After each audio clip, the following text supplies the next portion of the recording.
मुसलमानों के रूप में हमारा धर्म हमें कुछ ऐसे अनुष्ठान करने के लिए कहता है जो हमारे आध्यात्मिक विकास और अल्लाह के साथ निकटता के लिए महत्वपूर्ण है। ऐसी ही एक रस्म है प्रार्थना या अजान के लिए पुकारना, जिसका इस्लाम में बहुत महत्व है। अजान इस्लामी इबादत की सबसे खास विशेषताओं में से एक है। यह एक खास समय को दर्शाता है जिसके दौरान हर मुसलमान को सभी गतिविधियां रोककर नमाज में भाग लेना चाहिए, चाहे आप घर पर हों या कहीं और। जब आप दुनिया भर की मस्जिदों से मुअज्जिन द्वारा रोजाना 5 बार जोर से अजान सुनाई देती है, तो यह हमें अल्लाह की इबादत के प्रति हमारे कर्तव्य के बारे में याद दिलाता है। तो दोस्तों, आज की वीडियो में हम आपको एक बहुत ही खास वाकया से रूबरू करवाने वाले हैं, तो जुड़ जाइए हमारे साथ और इसी तरह की इस्लामिक घटनाओं और वाक्य से रूबरू होते रहने के लिए आज ही सब्सक्राइब करें हमारे चैनल को और साथ ही बेल आइकॉन को प्रेस करें।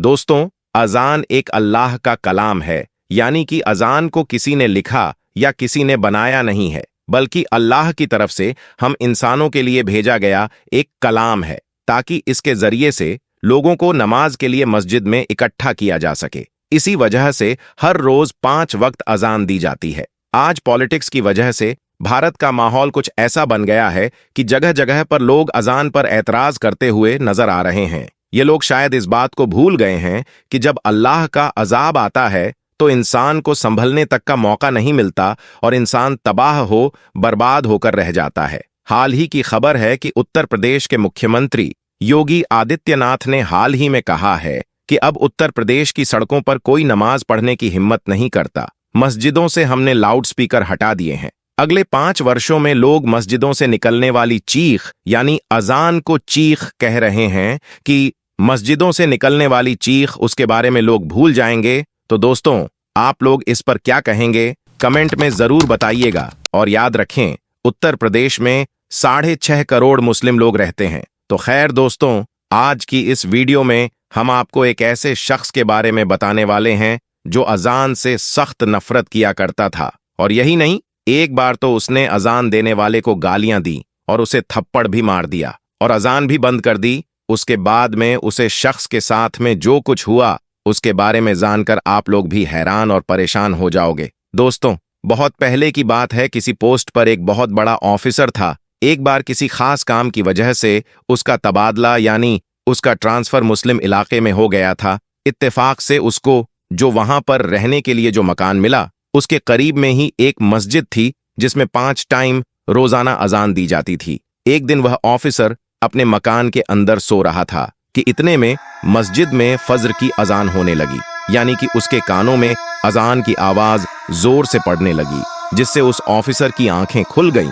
यह देखकर उस ऑफिसर को बहुत गुस्सा आया, इसीलिए उसने सुबह होते ही उस मुअज्जिन को यानी कि अजान देने वाले को अपने पास बुलाया और उसे कहने लगा कि कल से सुबह की अजान लाउड स्पीकर में मत देना, क्योंकि मेरा घर मस्जिद के करीब में है और सुबह अजान की वजह से मेरी नींद में खलल पैदा होता है, यानी कि मेरी नींद खराब होती है। यह सुनकर अजान देने वाले मुअज्जिन ने कहा कि साहब, यह तो अल्लाह का कलाम है, इसको सुनकर तो सुबह सुबह दिल को सुकून पहुंचना चाहिए। और साहब, अजान की आवाज सुनकर आप भी जल्दी सुबह उठ जाया करो, इससे आपको भी बहुत ही ज्यादा फायदा होगा। वह ऑफिसर तो मुसलमान के बारे में तरह तरह की बातें सुनकर उनसे पहले ही नफरत करता था, इसीलिए वह फिर इस आदमी की ऐसी बातें सुनकर गुस्से में आकर कहने लगा कि मुझे ज्यादा समझने की जरूरत नहीं है, और याद रखना खबरदार, अगर तुमने कल स्पीकर से सुबह फज्र की अजान दी तो तुम्हारी खैर नहीं।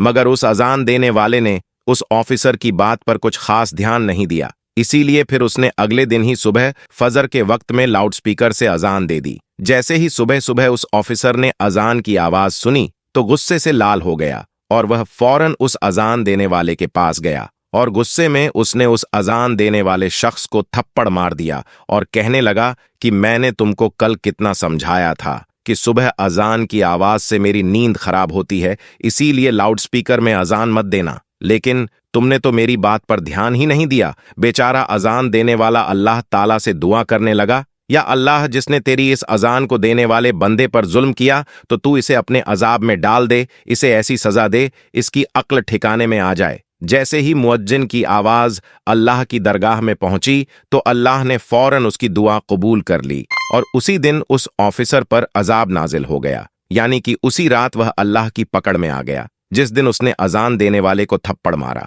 उस रात वह अपने घर में सोया जरूर था, मगर सुबह वह उठ न सका, क्योंकि उसी रात उसके जिस्म के आधे हिस्से पर लकवा मार गया, जिसकी वजह से उसके हाथ हिलने के काबिल भी नहीं रहे। उसके बाद उस ऑफिसर का काफी इलाज करवाया गया, मगर उसका वह मर्ज ठीक ना हो सका। यह देखकर दफ्तर वालों ने उसे नौकरी से भी निकाल दिया। अब उसके घर में जो मोटी रकम आती थी वह भी आना बंद हो गई थी। अब घर में पड़ा पड़ा अपनी बीवी को परेशान करने लगा। इसी तरह से कुछ दिनों के बाद में उसकी बीवी भी उससे तंग आ गई और एक दिन उसकी बीवी ने अपने भाई को फोन कर दिया, भैया मैं इस इंसान से तंग आ चुकी हूँ, पूरे दिन इसकी खिदमत करती रहती हूँ, मगर ऊपर से यह मुझे गालियां ही देता है, मारता पीटता है। अब मैं यहाँ पर इसके साथ में नहीं रह सकती हूँ, इसलिए आप मुझे यहाँ से ले जाइए। यह सुनकर उसका भाई उसे फौरन लेने आ गया और फिर उसे ऑफिसर की बीवी अपनी मायके चली गई। इसी दौरान उस ऑफिसर के दूसरे हिस्से पर भी लकवा पड़ गया। अब उसके जिस्म का दूसरा हिस्सा भी काम करना बंद कर दिया। अब उसकी दोनों टांगें सीने से जा लगी थीं। अब वह ऑफिसर एक जिंदा लाश बनकर रह गया था। अब ना ही उसके हाथ हिल रहे थे और ना ही उसके पांव काम कर रहे थे और घर में ना ही कोई उसकी देखभाल करने वाला था। यह देखकर एक दिन उस ऑफिसर का छोटा भाई उसके पास आया और उसे उठाकर अपने घर ले गया। अब यह ना तो खुद उठ सकता था और ना ही खुद के हाथों से खा पी सकता था। अब कौन हर रोज बच्चों की तरह उसकी नजासत धोए, अब कौन इसके कपड़े बदले। करते करते एक दिन उसके भाई की बीवी भी उससे तंग आ गई और कहने लगी, मुझसे तो यह रोज रोज काम नहीं होगा। ऐसा ही करते करते एक दिन उस ऑफिसर ने किसी बात पर अपने ही उस भाई की बीवी से झगड़ा कर लिया। उसको कोई सख्त बात कह दी, क्योंकि उसकी जबान काबू में न थी, इसलिए उसने अपने भाई की बीवी को गालियां सुना दी। उसकी गालियां सुनकर भाई की बीवी रोने लगी और अपने शौहर से कहने लगी, अब या तो इस घर में तुम्हारा भाई रहेगा या फिर मैं रहूंगी।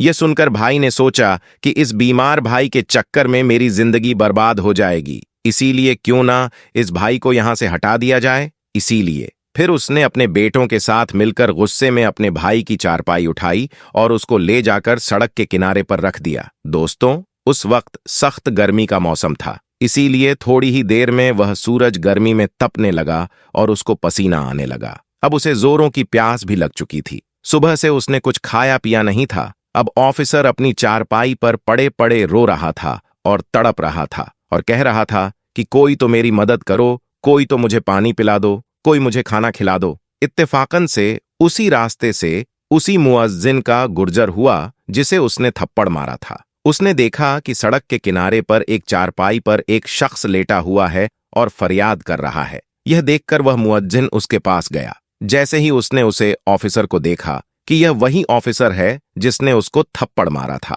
यह देखकर मुअज्जिन हैरान हो गया और पूछने लगा, ऐ शख्स, तुम्हारे साथ यह क्या हो गया है? तुम तो एक बहुत बड़े ऑफिसर हुआ करते थे। वह ऑफिसर भी मुअज्जिन को पहचान चुका था और उसने पड़े पड़े ही मुअज्जिन के आगे अपने हाथ जोड़ दिए और कहने लगा कि मेरी बर्बादी उसी दिन से शुरू हो गई थी जिस दिन मैंने आपको थप्पड़ मारा था। फिर उस ऑफिसर ने अपनी पूरी दर्द भरी कहानी उस मुअज्जिन को सुना डाली। उसने बता दिया कि इस रात मेरे जिस्म पर लकवा पड़ गया था। उसके बाद से मेरे हालत बिगड़ते बिगड़ते आज मेरे हालत ऐसी हो गई है कि आज मेरे पास में कोई खड़ा तक नहीं होता है। मेरे सब अपनों ने मुझे ठुकरा दिया है। इतना कहते कहते वह ऑफिसर फूट फूट कर रोने लगा। उसकी हालत देखकर उस मुअज्जिन को उस पर तरस आ गया और उसने उसको पानी पिलाया और उसके लिए खाना लेकर आया। फिर अपने हाथों से उसको खाना खिलाया और यही नहीं, फिर उसे उठाकर वह अपने घर भी ले गया और खूब अच्छी तरह से उसकी खिदमत करने लगा। उसे मुअज्जिन ने उसे बताया कि तुमने अल्लाह की शान में गुस्ताखी की है, इसीलिए तुम सच्चे दिल से अल्लाह से माफी मांगो। यह सुनकर वह ऑफिसर सच्चे दिल से अल्लाह की बारगाह में रो रो कर अल्लाह से माफी मांगता रहा और साथ ही वह मुअज्जिन उसके हक में दुआ करने लगा। अल्लाह तबारक ताला ने फौरन उसकी दुआ को कबूल फरमाया और कुछ ही दिनों की खिदमत के अंदर ऑफिसर पूरी तरह से ठीक हो गया और वह उठकर चलने फिरने लगा। सुभान अल्लाह। तो प्यारे दोस्तों, याद रखें, जो कोई मजलूम पर जुल्म करता है तो उस पर फिर इसी तरह से अल्लाह का अजाब उतरता है। बाज मर्तबा इंसान अपनी औकात को भूल जाता है। आज हमारे पास में वक्त है, सही मायने में इंसान बनने का, अपनी औकात को याद करने का सही वक्त है। प्यारे दोस्तों, हदीस पाक में आता है कि हुजूर पाक सल्लल्लाहु ताला अलैहि वसल्लम ने फरमाया है, ऐ औरतों, जब तुम बिलाल को अजान अवकामत कहते सुना करो तो जिस तरह वह कहता है तुम भी कहो। अल्लाह तुम्हारे लिए हर कलमे के बदले 1,00,000 नेकियां लिखेगा और 1,000 दर्जात बुलंद फरमाएगा और 1,000 गुनाह मिटा देगा। ये सुनकर लोग अर्ज करने लगे, या रसूल अल्लाह सल्लल्लाहु ताला अलैहि वसल्लम, ये तो सिर्फ औरतों के लिए है, मर्दों के लिए है, क्या हुक्म है? तो आप सल्लल्लाहु ताला अलैहि वसल्लम ने फरमाया, मर्दों के लिए दुगना है। एक और वाक्य असलम नाम के एक शख्स के साथ पेश आया। उसका एक मेडिकल स्टोर था। असलम ने अपनी जिंदगी का एक ऐसा वाक्य सुनाया जिसको सुनकर आप भी हैरान रह जाएंगे। असलम बचपन से ही नेक और दीनदार इंसान था। पंजगाना नमाज के अलावा तहज्जुद, गुर्जर और तिलावत एक कुरान में ज्यादातर वक्त बिताया करता था। बामर्तबा सारी सारी रात नवाफिल अदा करता। रोजे नमाज, जकात का पाबंद था। उम्र गुजरती गई और असलम ने शादी नहीं की। घर वाले उस पर शादी का दबाव बनाने लगे। इस सूरत हाल और घर वालों के दबाव में आकर असलम को बिल आखिर शादी का फैसला करना पड़ा और असलम ने शादी कर ली। शादी के बाद असलम की जिंदगी एकदम बदल गई। अब रातों की इबादत आहिस्ता आहिस्ता कम होती गई और खासकर जैसे रमजान में ही ऐसा होता है, तहज्जुद भी छूट गई और नमाजों में भी कमी आने लगी। और एक वक्त ऐसा आ गया कि 5 नमाजों में गफलत होने लगी और फिर असलम अचानक मुश्किलात में घिर गया। मेडिकल स्टोर की आमदनी कम हो गई और कर्ज पर कर्ज चढ़ने लगा। असलम की जिंदगी खुशहाल थी, वह बुरी तरह से मुतासिर हो गई। हर वक्त टेंशन में रहने लगा। इस दौरान एक दिन एक शख्स मेडिकल स्टोर पर दवाई लेने आता है। असलम उस वक्त इस कदर परेशानी में था कि उसने उसे गलत दवाई दे दी, जिसकी वजह से वह शख्स मरते मरते बचा और उसने असलम पर केस कर दिया, जिसके बाद उसकी दुकान सील हो गई और उसका कारोबार पूरी तरह से बंद हो गया। इसी दौरान असलम के वालिद की भी तबीयत खराब होने लगी और असलम ने अब तक जो कुछ भी कमाया था वह सब वालिद के इलाज पर खर्च कर दिया। इसी सूरत हाल को देखकर उसकी बीवी भी उसे छोड़कर चली गई। अब असलम के पास कुछ भी नहीं बचा था और असलम पूरी तरह से जिंदगी से मायूस हो गया था। एक दिन असलम सहन ने अपनी मां की गोद में सर रखकर रो रहा था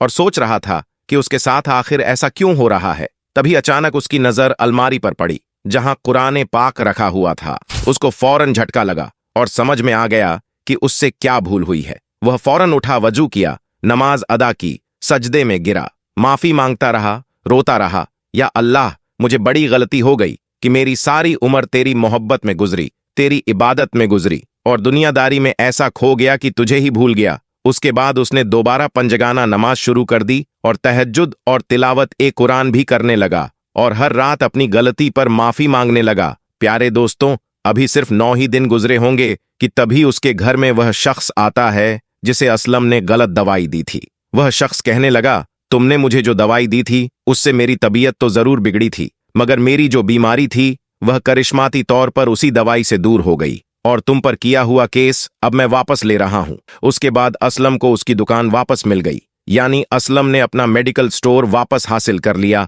और आमदनी पहले से ज्यादा बढ़ने लगी। उसने अपने वालिद का इलाज भी करवाया और उसकी बीवी भी वापस आ गई। दोस्तों, अगर आपको यह वाक्य पसंद आया है तो आप इसे लाइक करें। आप इसे अपने तक ही ना रखें, अपने दोस्तों में जरूर शेयर करें और अगर अभी तक आपने हमारे चैनल को सब्सक्राइब नहीं किया है तो सब्सक्राइब करके साथ में लगे बेल आइकन को जरूर दबा दें। तो आप हमारा सपोर्ट कीजिए क्योंकि आप ही हमारी ताकत है। तो हम मिलते हैं आपको अगली वीडियो में, तब तक के लिए अस्सलाम वालेकुम।